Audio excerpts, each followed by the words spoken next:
Marilah kita berdoa dalam nama Bapa dan Putra dan Roh Kudus. Amin. Allah yang Maha Penyayang dan Maha Pengampun, kami bersyukur dan memuliakan Dikau atas cinta-Mu yang tak berkesudahan. Kini kami berkumpul bersama di hadapan-Mu untuk memuji dan meluhurkan kebesaran kasih-Mu.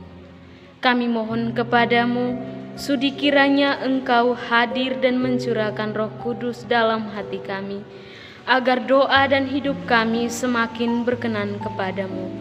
Demi Yesus Kristus Putra-Mu, Tuhan dan pengantara kami, yang hidup dan berkuasa Allah sepanjang segala masa. Amin. Tuhan beserta kita sekarang dan selama-lamanya. Inilah Injil Yesus Kristus menurut Markus. Dimuliakanlah Tuhan.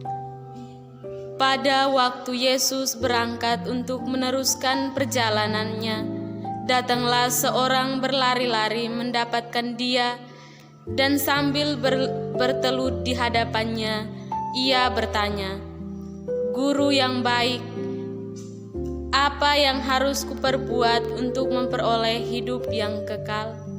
Jawab Yesus, "Mengapa kau katakan aku baik? Tak seorang pun yang baik selain daripada Allah saja. Engkau tentu mengetahui segala perintah Allah. Jangan membunuh, jangan berzina, jangan mencuri, jangan mengucapkan saksi dusta, jangan mengurangi hak orang lain, hormatilah ayahmu dan ibumu." Lalu kata orang itu kepadanya, "Guru, semuanya itu telah kuturuti sejak masa mudaku." Tetapi Yesus memandang dia dan menaruh kasih kepadanya. Lalu ia berkata kepadanya, "Hanya satu lagi kekuranganmu. Pergilah, juallah apa yang kau miliki, dan berilah itu kepada orang-orang miskin, maka engkau akan beroleh harta di surga. Kemudian datanglah kemari dan ikutlah aku." Mendengar perkataan itu, ia menjadi kecewa, lalu pergi dengan sedih sebab banyak hartanya. Lalu Yesus memandang murid-muridnya di sekelilingnya dan berkata kepada mereka, "Alangkah sukarnya orang yang beruang masuk ke dalam kerajaan Allah." Murid-muridnya tercengang mendengar perkataan itu, tetapi Yesus menyambung lagi, "Anak-anakku, alangkah sukarnya masuk ke dalam kerajaan Allah. Lebih mudah seekor unta melewati lubang jarum daripada seorang kaya masuk ke dalam kerajaan Allah." Mereka makin gempar dan berkata seorang kepada yang lain, "Jika demikian, siapakah yang dapat diselamatkan?"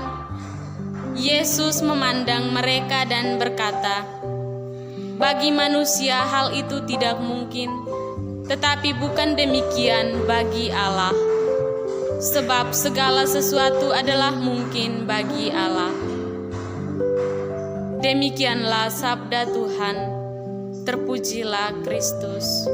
Saudara-saudari yang terkasih dalam Kristus Tuhan, untuk memperoleh hidup yang kekal, tidak cukup hanya dengan menaati perintah-perintah Tuhan.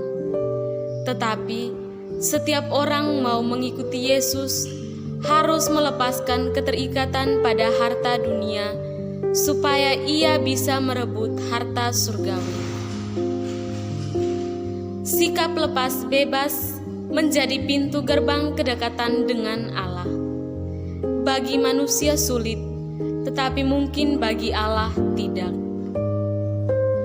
Saudara-saudari yang terkasih dalam Kristus Tuhan, Santo Seno dari Verona mengatakan, Tuhan pun meninggalkan semua hartanya di surga karena cinta kepada kita dan menjadikan miskin untuk membuat kita kaya. Selamat pagi dan selamat hari baru. Selamat mengakhiri bulan Februari.